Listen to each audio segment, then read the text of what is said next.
Welcome to Vida Las Vegas Podcast. We're two physical therapists living the life in Las Vegas. I'm Dr. Erica. And I'm Dr. Joe. We created this podcast for two reasons. First, to connect the healthcare, wellness, and fitness communities in Las Vegas.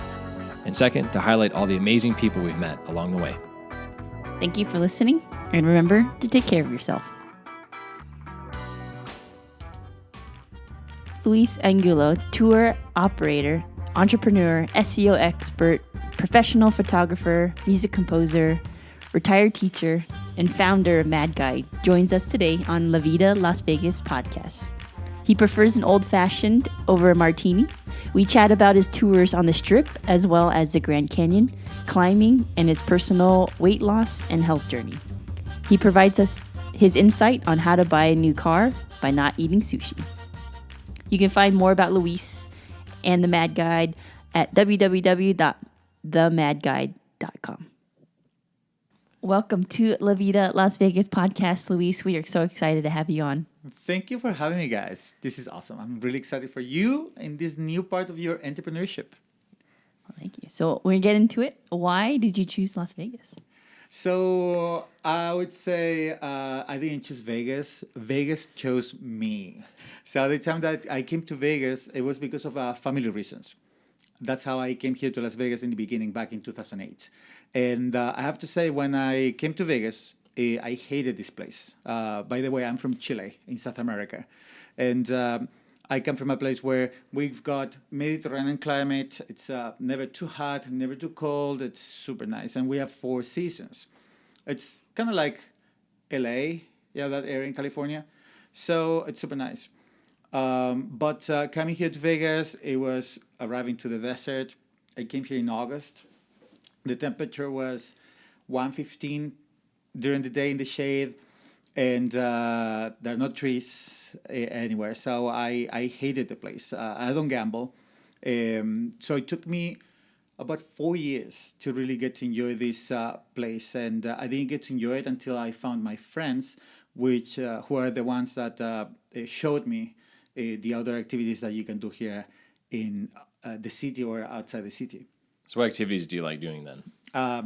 So I love rock climbing, and I have to say my friends taught me how to rock climb, how to snowboard, go hiking safely, especially here in the desert because of the rattlesnakes, the scorpions, and the heat. So I do a bunch of things, even scuba diving. So I would say after the 4th year in Vegas, I started learning all those things. Rock climbing, I have to say, is the one thing that is amazing within 30 minutes from the city of Vegas. So have you seen any of those snakes in real life, or the scorpions that they warned you about? Actually, I have. So I work in the tour industry, right? So I'm a tour operator. And in what I do, I have to actually take people on hikes and do different things. So I remember there was one tour that I did. I was going to the Grand Canyon, South Rim. And one of the stops is actually at the Hoover Dam. So in that day, I stopped at the bypass bridge, from where you can walk on the bridge and look down at the dam. You have that amazing view of the wall of the dam.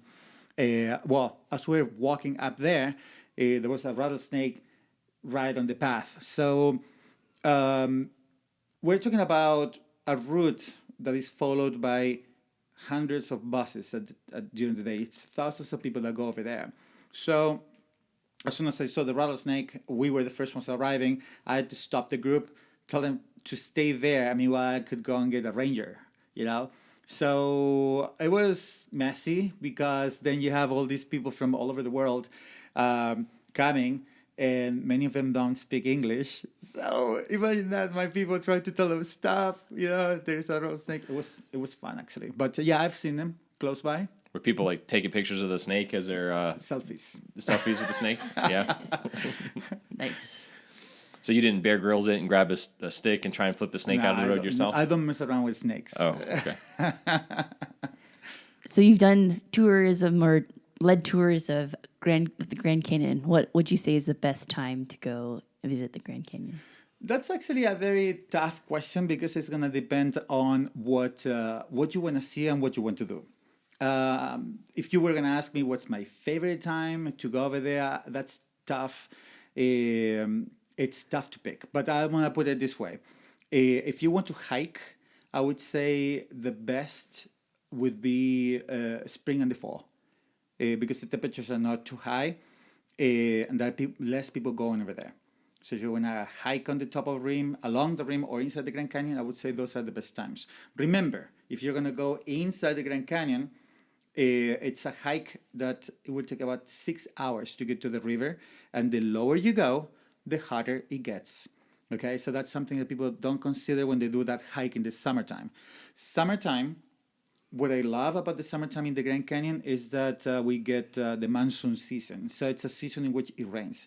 You're going to have one cloud coming this way, the other one the other way on the blue skies, and then suddenly they crash and you get rain, thunders, lightning. It's crazy for like 20 minutes, and then they go away, leaving everything clear. You get to see rainbows and all that. So it's beautiful.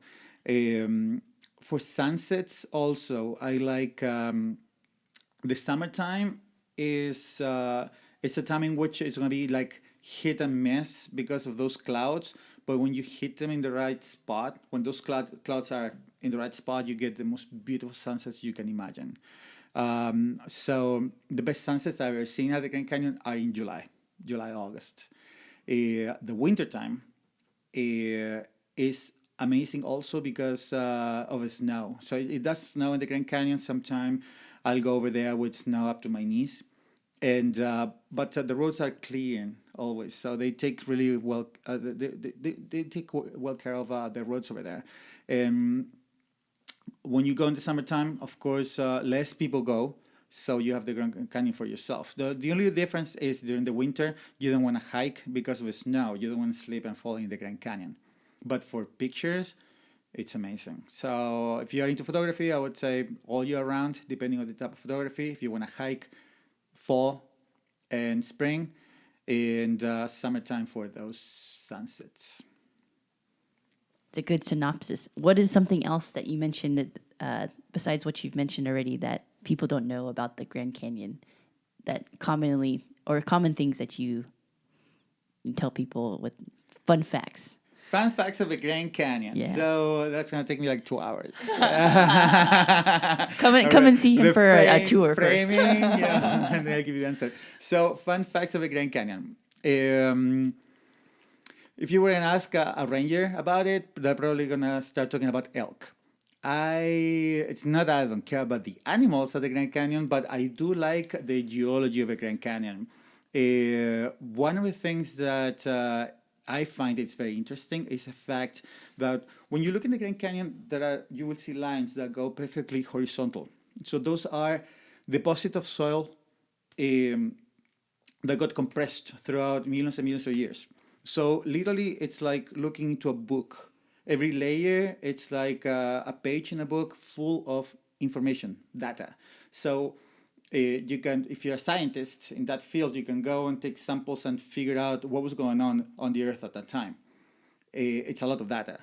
The thing is that scientists, when they realized about this, they started picking samples to figure out what was going on with the Earth at that time, and then suddenly they realized that at a certain point, I want to say between the 700 million years to the 1.2 billion, so it's about 500 million years that are missing. Like it goes from one line to the next, and the gap, it's missing. So there are different theories about it. Okay, so some scientists came up with a theory that maybe there was a big wash at a certain time, lots of rain that caused a wash, that maybe that made all this line be washed away and disappear. But there are some other scientists that are more radical, and they say that the most probable cause, due to the thickness of the line that is missing, it could be an atomic bomb. The problem is that, 200 years ago, we didn't have that, right? So it's all these little things that makes it interesting to talk about the Grand Canyon. I have to say that the more we look into the Grand Canyon, the more mysterious it becomes, because there are many things that maybe don't make sense to the information that we have right now. And all the information actually comes to complement all the theories that are out there. To tell you the truth, scientists even nowadays don't agree 100% as of how the Grand Canyon was formed. So what's something that you've learned that you wish you knew sooner? That is actually a tough question. So in my philosophy of life, I believe that you learn things in the moment that you're supposed to, and one thing is going to lead to the next one. But I have to say that what really got me into entrepreneurship was photography. Because photography led to marketing. So marketing is the core, of whenever you are setting up your business. And that's the way you are reaching out your people and how you are leading, all your communications channels and all that. So I got to that thanks to photography. So I think if I was going to answer your question, I would say maybe photography. I wish I had learned photography years before so that I knew marketing before. Another question for you is, what is your favorite cheat meal? Cheap. Cheat. Cheat. Like if you're going to, like Okay. one of your, like the worst meals you can eat, but something that you really enjoy eating. Okay, so... Something that you're ashamed to eat that you have to eat in the closet by yourself. Okay, so this one is, this is the one I have to say, it's fries. Yeah. And I try to avoid eating fries because I come from a family where there is certain conditions like diabetes and I would say not obesity, but you actually, I have to stay on check, right? Now, fries is it's my sin, but I don't sin too often. So I'll do that, every once in a while. But that's what it is. I'm not going to mention the brand, but it's fries. You put anything on them? Cheese? Like ice cream, you mean? Yeah. I've never people eating ice cream with us. No, it's just fries, maybe some hot sauce. Okay. I'm getting hungry here. Yeah, I like nachos, so like that's something I could. It's like pretty similar cheap food. There's a lot actually to cheat food that you can actually get here in Vegas, and that's one of the things I like about this place. City-wise, it's just the variety that you can get. It's just incredible from any country you can imagine.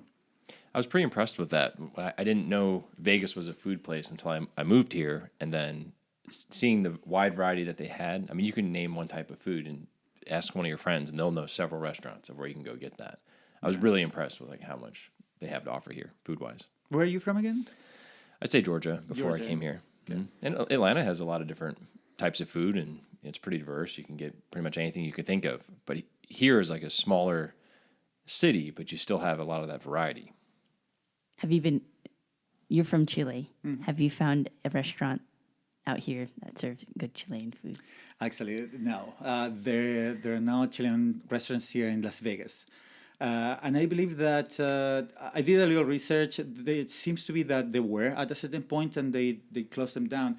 So I think it has to do with the type of foods or veggies that you need to actually prepare the food. There are certain flavors that you can accomplish only with certain things that they grow in my country. For example, there is a type of food called cazuela. It's a soup that they make with it's a type of pumpkin that they put in there. It looks orange with a potato and then meat, a piece of corn, and then they cook all that together. It's delicious. But I haven't found that type of pumpkin here in Vegas. So without that pumpkin, you don't get the flavor. So I believe probably they didn't accomplish the flavors that we have in Chile, and maybe that's why it was not popular. But I have no idea. What other things is more native that for veggies? You said the pumpkin type of, what is it called again? The Cazuela. cazuela. Cazuela, if you're from Spain. Okay. Cazuela. Well, you speak Spanish, right? A little bit of A little Spanish, bit, yeah. all right, good. I can get by. I wouldn't say I'm like very fluent. I always say, that to people that don't speak Spanish, you need to know only three things. You need to know cerveza, otra más, and la cuenta. So it's beer, one more, and the check. That's all you need. I like it. So as far as getting into the Grand Canyon and other things that you do, what other interesting things have you been up to lately? Okay, so here's what's up. I'm always running. My mind's always running, creating new things. So, in my background, back in Chile, I used to be a teacher. When I came to the United States, I transferred credits. Eventually, I decided not to become a teacher here, and then that's when I started with the tours. So I started in the tours through a friend. A friend of mine knew the owner of this company. That eventually we made this company the number one tour company in Vegas, going to the Grand Canyon on the ground. So you have air and ground. Mm-hmm. So on the ground, on land, we have been the number one for so many years. But as I was getting to the tours, learning that part of being a tour guide, then you realize that when you're on the road, you're not only the tour guide, you have to be an entertainer, you have to be a good driver, you have to know how to talk to different people. And eventually I actually got a camera because I wanted to make videos for YouTube. At the time I was making music, playing the guitar. So I play the guitar, I compose music, I mix, I do all that. So I thought, I want to make a video, and show people how to play the guitar, play songs and all that. So I bought a camera for that purpose. I started taking it to the Grand Canyon to learn how to use it, and that's when I fell in love with photography. Well, taking pictures of the Grand Canyon on the tours, I started uploading those pictures to Facebook, and then next thing you know, people were going on Facebook rating me.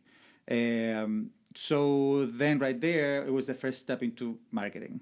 So then I started learning marketing. So I became an expert in SEO, which is search engine optimization.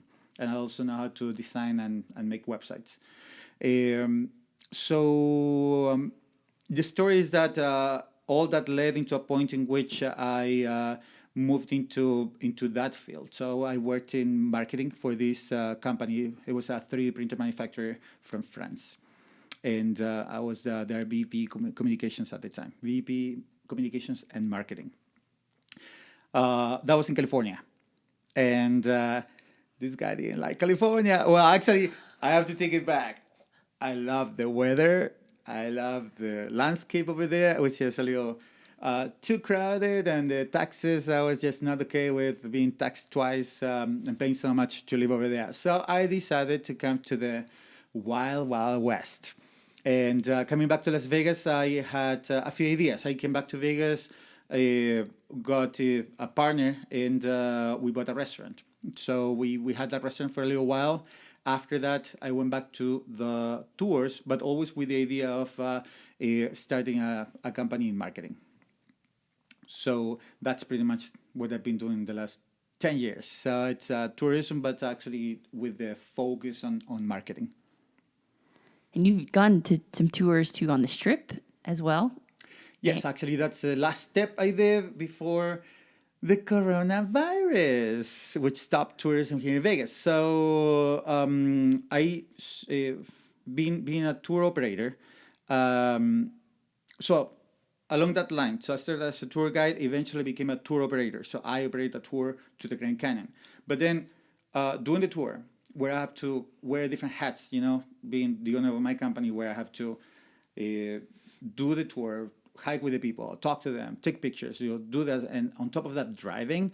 So if you're going to go to the South Rim, you're going to be driving during the whole day about 10 hours. That is without counting the time you spend over there with people doing stuff. So it was just too much. I thought I want to just get into tours here on the Strip, and also to Valley of Fire. So those are the last two tours I designed that I did until the coronavirus, where everything got stopped. Tell us a little bit more about the Valley of Fire. I feel like it's a less populated but awesome state park. It's a secret gem. You don't want to tell anyone about that place because it's awesome. So Valley of Fire, it's probably the less popular. Well, first of all, it's actually the first state park here in Nevada, and it's got the most scenic drive in the whole state. And let me tell you, I've been everywhere in the state of Nevada, just driving without even hiking. Driving through the Valley of Fire is just absolutely amazing. So the Valley of Fire is located only 1 hour away from Vegas. It's a spot that where you will find these rock formations that are sand dunes that were petrified throughout millions and millions of years. When you walk over there, you will find petroglyphs. So petroglyphs are drawings that people left back in the day about 4,000 years ago. The people lived in the area, and they carved into the rock, making these drawings. And nowadays, we don't know what they mean, because the petroglyph, opposite to a hieroglyph, okay, it's not a form of language. It's actually like a drawing, a painting. Okay, hieroglyph is a form of language. So eventually, you can see that those signs that repeat, they mean something, and then you can make up the meaning. You know what they're trying to say. In the petroglyph, it's drawings. It's like somebody went over there and they painted something. So then you are gonna come, you're gonna look at it, and you're gonna try to interpret what they tried to say. Well, the problem is that what they left on the rocks is like, we don't really know what it means. It's really interesting. It's really cool. And literally you're so close to them that you can touch them. So you find these petroglyphs in different spots throughout the Valley of Fire. Valley of Fire has different hikes that you can take if you like hiking. Some of them on rock, some of them on the sand. Some of them are 10 minutes round trip. Some others are an hour and 45 minutes round trip. So they are not really long hikes. It's hot in the summer, but still it's a great spot to go to in the morning. So I run this tour all year round, and the idea is to give people that come to Las Vegas the option to go and exercise. Go to the Valley of Fire, for example, that is very close by. We get there within 1 hour driving, and then we hike for 3 hours, different hikes for those that want to hike, and then we come back to Las Vegas on time for lunch. To eat fries. To eat fries. Yeah. With ice cream.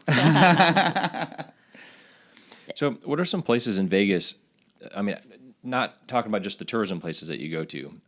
One thing I noticed when I came out here is, everyone thinks that the Strip is Vegas. Mm-hmm. So when I told my friends that I'm moving to Vegas, they're like, oh, it's going to be crazy. It's going to be this wild lifestyle, but I live in the suburbs, and it's very similar actually to Georgia, with the difference of maybe the weather and how hot it is, and seeing those rattlesnakes you're talking about on occasion. But what are places that would be not on the Strip that you frequent or that you would recommend to people? So I would like to start by saying that the Valley of Las Vegas has 3 cities. So you have Henderson, you have Vegas or Las Vegas, and then you have North Las Vegas. And Las Vegas is the incorporation of 7 cities. So in the last 12 years, I've lived in a few spots in Vegas. I've lived in Summerlin, I've lived in Spring Mountain, in Windmill, Henderson. So I have to say that different parts of the valley are going to offer different things. If it's not touristic for people from outside Las Vegas, I would say some of the spots I'd like to visit are breweries. So here in Vegas, we have a few breweries that are really cool to go and visit. One of them is in Henderson. Another one is actually down here it's close to Summerlin. So those are a couple of spots I go to, especially in the summer, to cool down a little bit. Now, I have to say that there is a place that I find really, really cool to go and visit because of the history, and that place is downtown Henderson. So over there, you're going to find casinos, okay? But it's mainly for local people. And those casinos are older. So what I like about those casinos is that they still have that spirit, the feel of the casinos that gave the popularity to the city. So it's like you go to these places and it's like going back in time 50 years. So that's something I really enjoy. Just going to Henderson, for example, downtown Henderson, and just walk through the casinos, maybe get a drink over there and just enjoy the vibe. Love it. So we've chatted before about your fitness journey in general. You want to give us that story? Look at me. So here's what's up. When I came to the United States back in 2008, my weight was 170 pounds, which was, for my height, seems to be like perfect or really close to something good, okay? And I remember I was slim and I could hike no problem. Well, when arriving to the United States, when arriving to Vegas specifically, I encountered all this food from all over the world.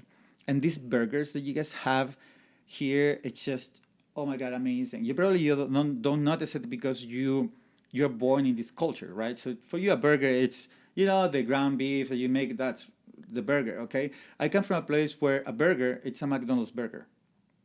So there is a big difference. So I got here and I see all this food. I started eating and eating and eating. And within 2 years, I was at 265 pounds.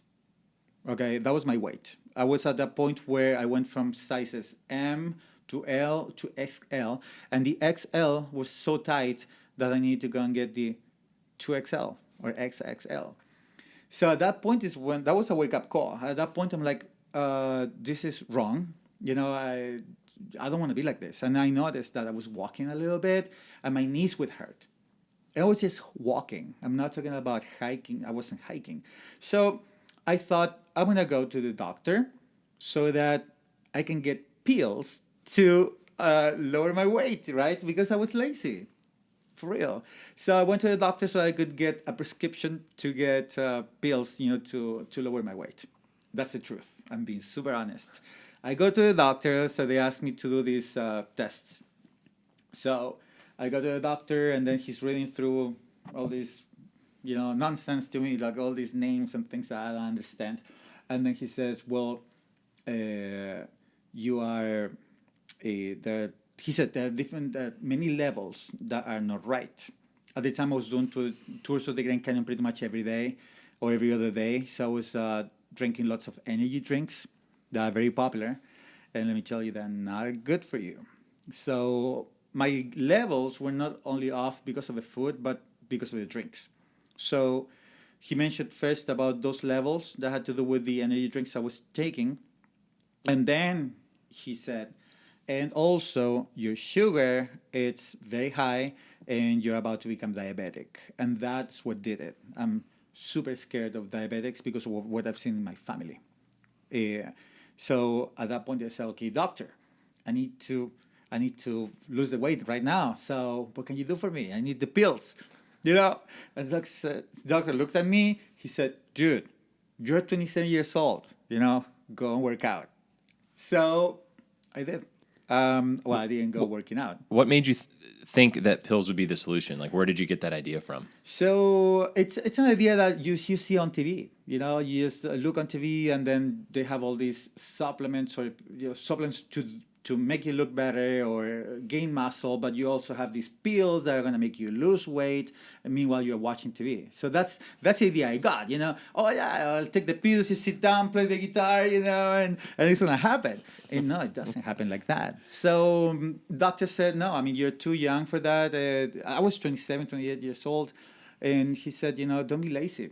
And he was right. So the first thing I did, because of what he said about the sugar, was to cut down the sugar. Literally, I cut down all sugars from, I shouldn't say all, because here in the United States, people put, I should say companies put sugar into everything, even bread.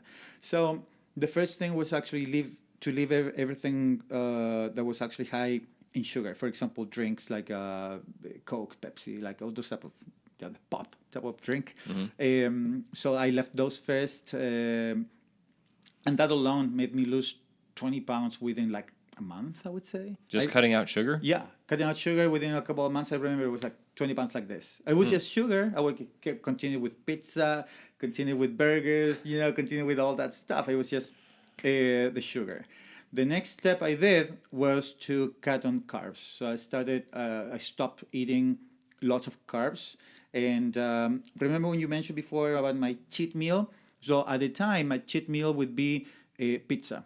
And that was on Sundays. So I would go Monday through Saturday eating lots of veggies and meat and all that. And Sunday was pizza day. And how many pizzas? No, it was just maybe half a pizza. By then, your body actually slimmed down So you cannot really eat as much as I used to. So that was the next step. So that made me lose another 20 pounds within another course of a year.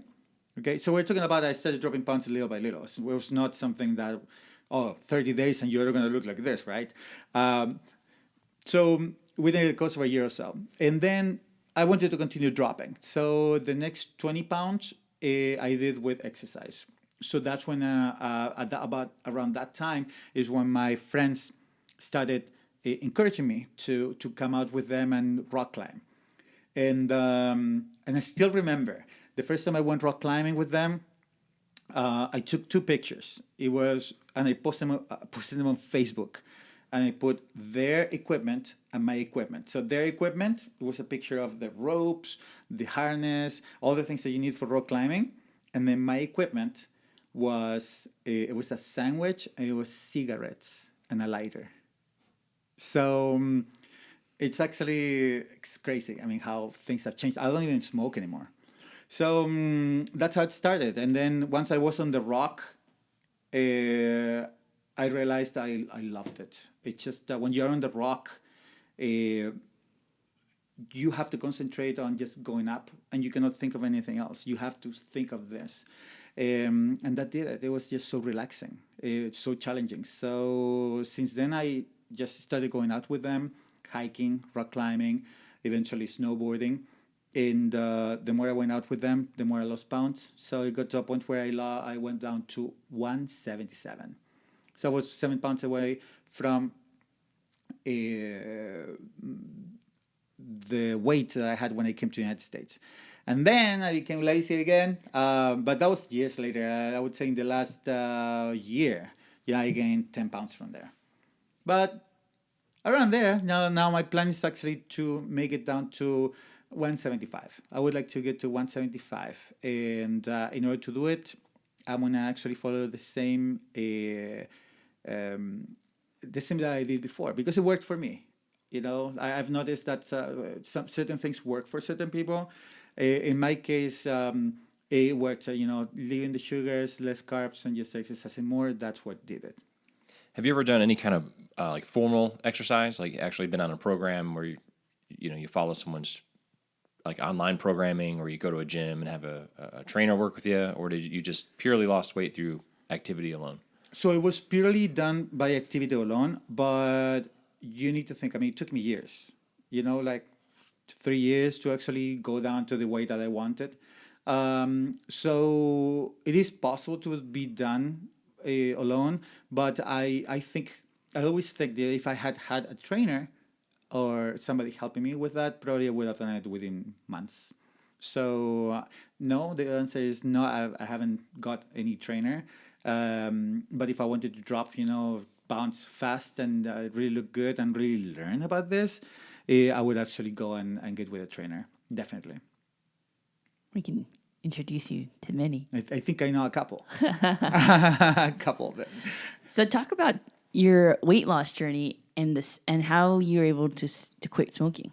How did that play into that picture? Okay, so I was a person that was smoking 1.5 packages per day of cigarettes. Okay, let's say cigarettes. Okay, that's what I was smoking, and so the cigarettes. This is what I learned. Cigarettes actually have. It's not only tobacco that is in there. They put these additives. That's what makes it, addictive or addicting. So down the road, what I did was the first thing I did was to switch into little cigars, which is, they look like cigarettes, but they're actually made out of tobacco, and the whole thing is covered by tobacco leaves. So it's like a cigar, but small. They're a little stronger than a cigarette, but they taste better. And I don't know, I used to love those. So I switched to those, and then because they're also more expensive, I was smoking less. Okay, so then I went down to smoking maybe a couple of cigarettes a day. And that's what I was doing. Every day I would smoke a couple of cigarettes, especially after my tours. So the idea was to arrive from a tour, just go to the backyard and just relax, have a cigarette, little cigar, and enjoy the rest of the evening. But it came to a point about 4 years ago, I would say, in which I was doing different type of tours. So the tours that I do to the Grand Canyon are not only the South Rim. So I also have a tour. Well, I have two tours to the South Rim, doing a hiking tour and also a sunset tour. Different times of the day, doing different things at the Grand Canyon. But I also go to the West Rim, which is close by. So going to the West Rim, it allows me to actually do tours pretty much every day, because I go over there, I pick up people at 6 a.m., but then we're back between 4 and 5 p.m. So that allows me to do tours more often. So it was on a week in which I was doing tours very often. And the days in which I was not working, I was going rock climbing with my friends. So it happened that I would do 2 tours or 3 tours, and then go rock climbing, come back to do another 2 tours, and then go hiking. And when I go hiking, it's not a walk. We go hiking the whole day. When we go rock climbing, it's the whole day. So those days I don't smoke. And it happened that I went through probably a couple of weeks of that in which I wasn't smoking. And then by the end of that period in which I was working a lot and going out a lot, then one day I arrived from the tour. I still remember. I arrived from the tour. I'm happy because I have 2 or 3 days off. And I'm thinking what I'm going to be doing. So I sit in the backyard, and I'm just looking at the sky, okay? And I always do that anyway. So I'm looking at the sky, and I'm thinking, wait, I'm missing something here. And then I'm thinking, oh my God, I'm not smoking. And then I started thinking, when was the last time I smoked? And I realized, well, it was 2 weeks ago, and I don't feel like smoking. So I thought, okay, I'm not gonna smoke anymore, being that I don't feel like smoking, and that was it. So since then, I noticed that by then my body has accustomed to just being without the nicotine, so it was good. Now, probably a couple times a year, I'll sit down with one of my good friends, and we're gonna have a cigar. I'll do half probably, but that's it. So if there's someone else that's at the same point that you were previous, like what advice would you give them, or any advice on the approach, or just like what would they do if they were in that same position that you were? I would tell them to hire you to train them. Just kidding. So I would say if they want to do it alone, it's possible. It's totally possible. It will take it's going to be a little longer. And it's going to require a lot of will. So if you don't have the right group of people or group of friends that are going to encourage you to really be healthy, you probably won't do it. You are required the right environment. So the advice would be, if you're smoking, this is specifically for smoking. If you're smoking cigarettes, I would say switch to just plain tobacco. So there are different brands out there that offer just tobacco, and that's going to help clean the body from the other additives that they put into the cigarettes. And then after a few months, when your body is clean from that, you're also going to notice that because those are more expensive, you're going to be smoking less. It just makes sense. And that's how it's going to go little by little. You just start smoking less and less. I would say now, looking back, I'm a person that, I'm a do-it-yourself person. Everything I just like doing it myself so I can learn the process. But looking back, if I'm thinking if I could have actually got into health or training, and it would have actually speeded up the process.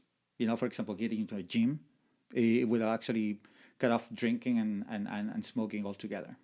Because I was drinking a lot also. I mean, I was not a drunk. I was not an alcoholic. But, I was drinking probably a beer a day or something like that. So that's, could be a lot or not a lot, depending on the person. But now I'm thinking, if I had been, for example, going to a gym every day, I would have had the challenge to really focus on my health instead of partying like I was back in the day. So going off that, not just specifically what we talked about with your fitness journey, but what would you like to leave listeners with? I would like to tell them that you can. I've seen so many people that they give up, and let me tell you, it's all in your mind. Everything is mind. Don't give up. Just get it done. Just to go and do it. And if you are not in the right environment, find the right environment. If you have a group of friends that they drink and they smoke like I do, and I love my friends and they're my best friends, well, find the right environment for you. Go to the gym. That's the environment. That's where you're going to find people that they are training and they're losing weight and they're all about health. Don't go for the pills like I was going for. So where can people find you? So people can find me on my website. So my website is themadguide.com. So I should have said that before when you asked me, so who are you? I'm the Mad Guide, actually. So the Mad Guide. So www.themadguide, MadGuide.com. And those are the tours that I do here on the Strip and on Valley of Fire. But I also have pictures of what I do on my tours to the South Rim on my Facebook page, which is called Visions and Adventures. So this is Visions and Adventures, all plurals, and that's where people can actually see what I do on the tours on the Grand Canyon, and also how the Grand Canyon looks like in different seasons.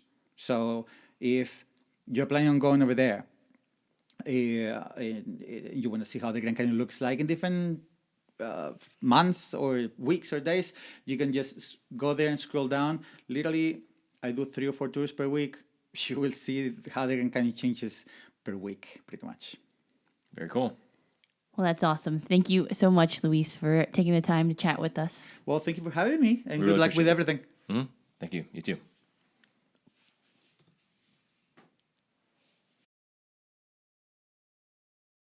So is there any other thing that was helping you lose weight that you forgot to cover? Okay, so this is what's up. This is the one story I didn't tell you.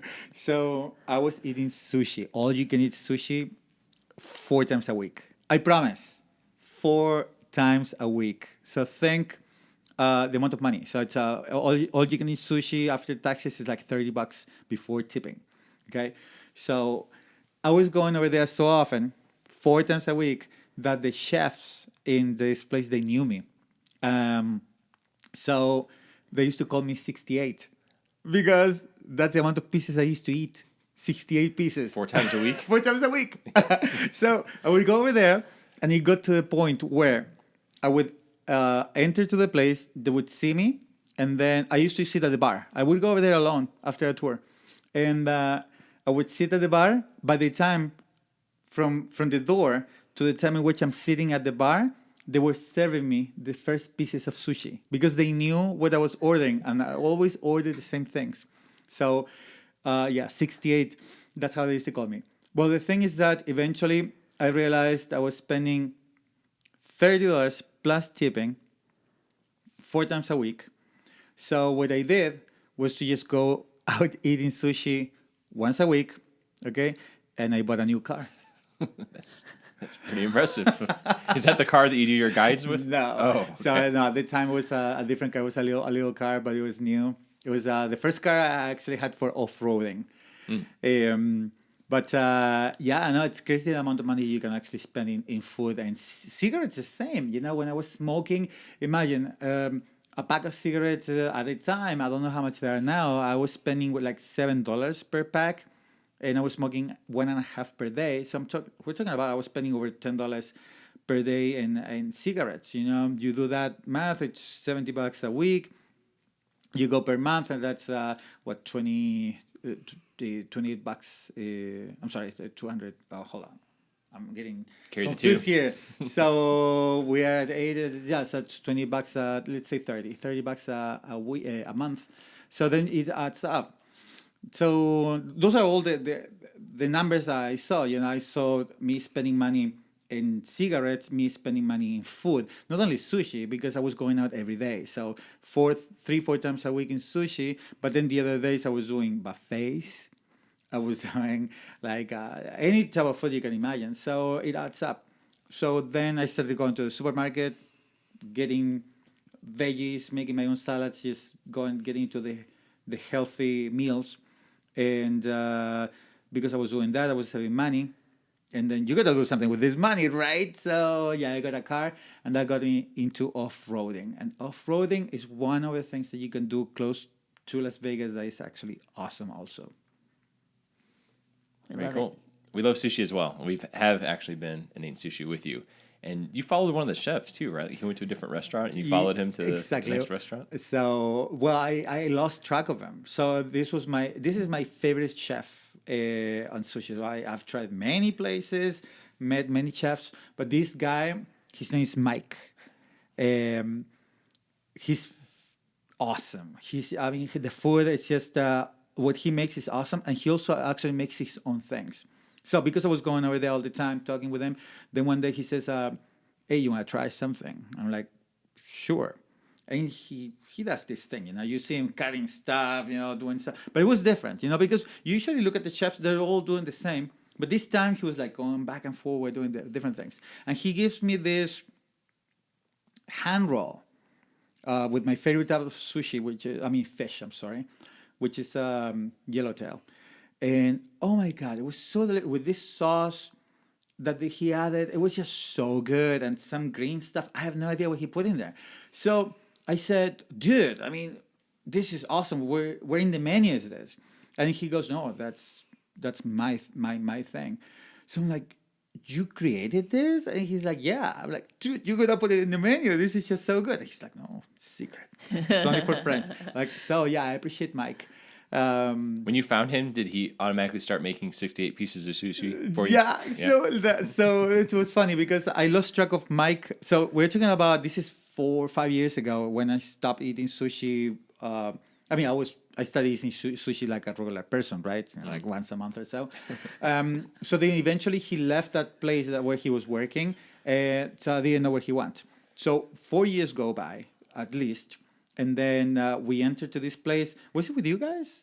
Or no, it was probably just with my girlfriend, Haley. So we entered the place. We opened the door. And then who I see over there? Mike. I just say, Mike. And he looks at me and he goes like this. He said, you. I say, yeah. So by the time we sit at the bar, so we're walking towards the bar. We sit down, and he goes, yeah, good seeing you. So you want the same? You want to go, 3? At the time I was doing 7. It was 7 yellowtail, 7 red snapper, 7 Hollywood. He goes, the usual? And I said, no, this time we actually are cutting down on the portions. So, but you probably lost weight from that time. Like when he saw you, probably a lot slimmer. Oh, yeah, definitely. So that was the first thing that he said. After he said, oh, you. And then I said, yeah, it's me, man. And then he goes, yeah, well, you lost weight. So, but the last time he saw me, I was 265 pounds. And then the next time he saw me, I was 183. So when you told him what you did to lose weight, did you tell him that you started eating 67 pieces instead of 68? And that last piece is the one that... He actually figured out. He said, oh, you stopped eating sushi, huh? Well, once again, we really appreciate you being on the show. Thank you so much for having me. We'd like to thank you for listening to La Vida Las Vegas Podcast.